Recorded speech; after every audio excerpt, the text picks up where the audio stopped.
First stops? You'll be happy to know we're leaving the camels behind and walking from here on. Well, if you thought getting on the camel was tough, getting down off of it is downright embarrassing. And you stop laughing. For thousands of years, travelers have walked through here anticipating their first glimpse of the wonders of this ancient city. And you would come all the way through the gorge here, and every time you turn, you'd think it was happening, and then all of a sudden, you come right here, and there it is. This is what you got. Amazing. It always takes your breath away. I mean, look at this amazing sight. And it just fills you with awe of how the civilization over thousands of years ago managed to be able to do something such as... Well, the engineering to be able to carve this into solid rock. Amazing.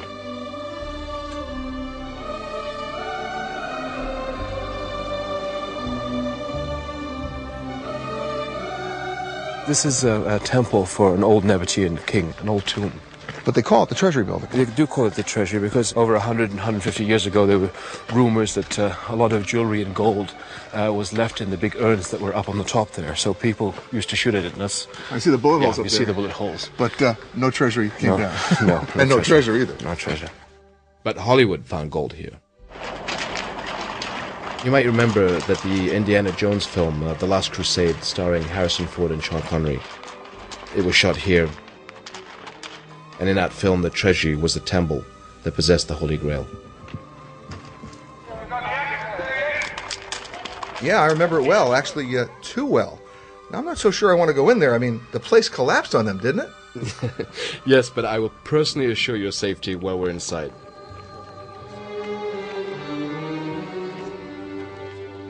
Wow, look at that. Look at the ceiling.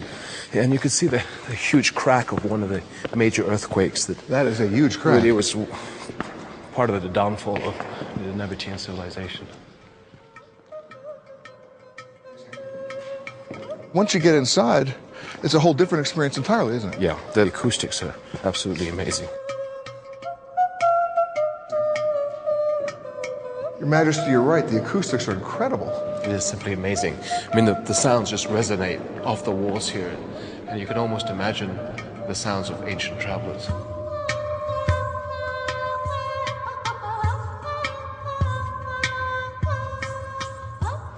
It has such a hauntingly beautiful sound.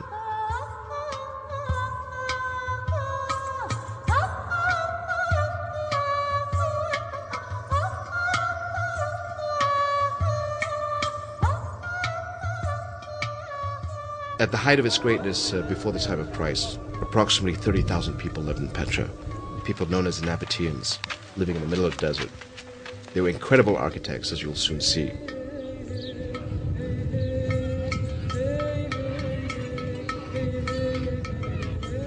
They had little water, so the Nabateans cut these aqueducts into the stone and funneled the rainwater into fountains and baths and indoor reservoirs. Petra became a classical oasis, a regular stop on the trade routes, and the Nabateans grew very, very wealthy. And as their wealth grew, so did their vision for Petra. So they built these giant tombs for their kings as lasting tributes to the greatness of their civilization. It was a very sophisticated culture, wasn't it? Yeah, it really was. They even had live theater. Entertainers would perform for thousands of people in this ancient amphitheater.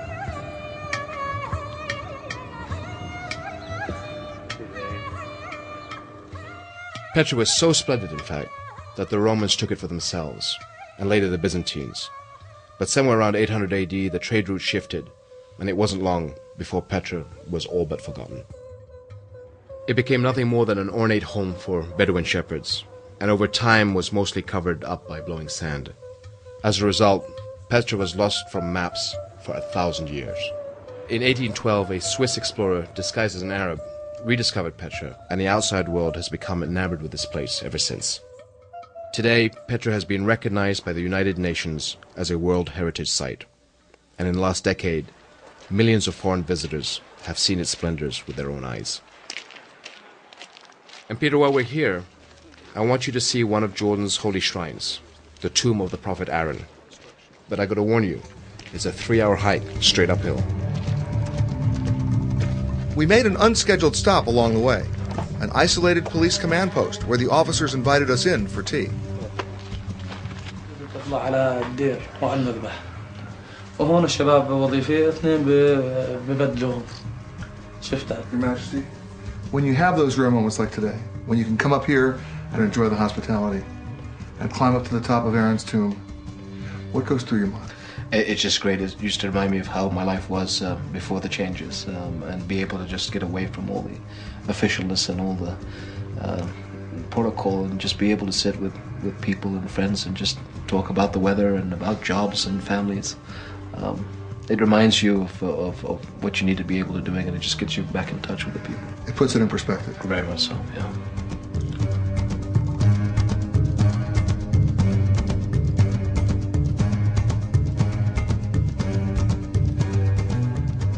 A 3-hour climb? That's right. Great. Whatever happened to that cool helicopter of yours? Come on, Peter. You know you need the exercise.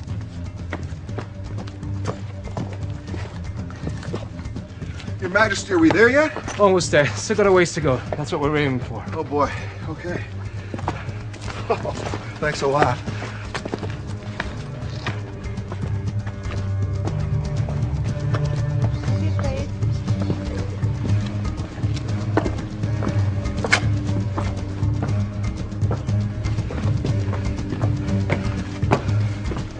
Your Majesty, how many steps to the top? 226. And what step are we on now?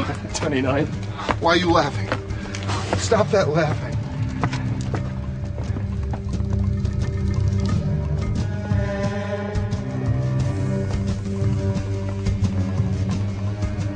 Almost there. Still got a ways to go. Yeah, that's what you said a mile ago.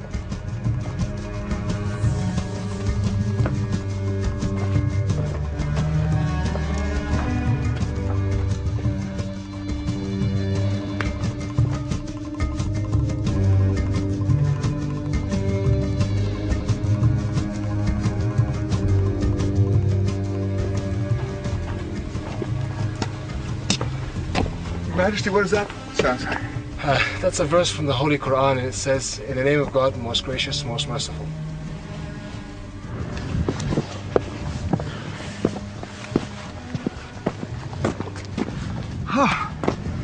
We made it. Now, Your Majesty, what is the significance of this tomb? Well, this is the Prophet Aaron's tomb, Moses' brother, and it's revered by Muslims, Christians, and Jews alike. And the most important thing about Jordan, really, it is the only place where the prophets Moses, Jesus, and Muhammad came at one point or another through Jordan. Wow, and now we made it. All the way, right? It's only halfway. What are you talking about? We still have to get down. Why are you laughing?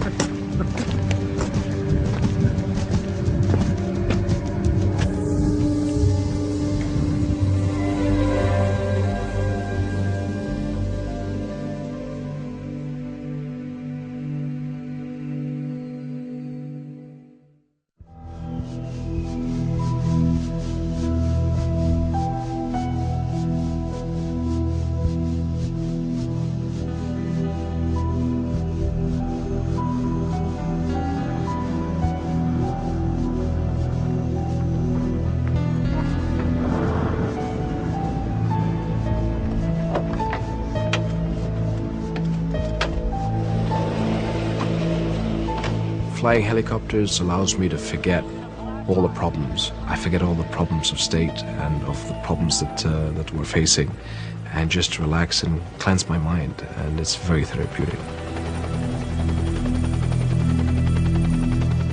Peter, on this leg of the journey, we'll head south from Petra. I want to show you my family's favorite getaway spot in all of Jordan. It has an altogether different look from all the other places you've already seen. Hey, I'm up for anything as long as I don't have to ride another camel. Not unless your camel can swim, because I'm taking you to Aqaba, on the Red Sea. It used to be an old Turkish and later a British Army outpost. It's only been in recent years that Aqaba has started to be developed as a true resort destination. And to make it more attractive, we turned the entire area into a duty-free zone. Your Majesty, what's always amazed me about this place is how short the distances are between the countries. That's right. From right here, it's a short walk to Israel, which is right over there. And we can see Egypt and Saudi Arabia. Jordan is right behind us. Aqaba has miles of accessible beaches,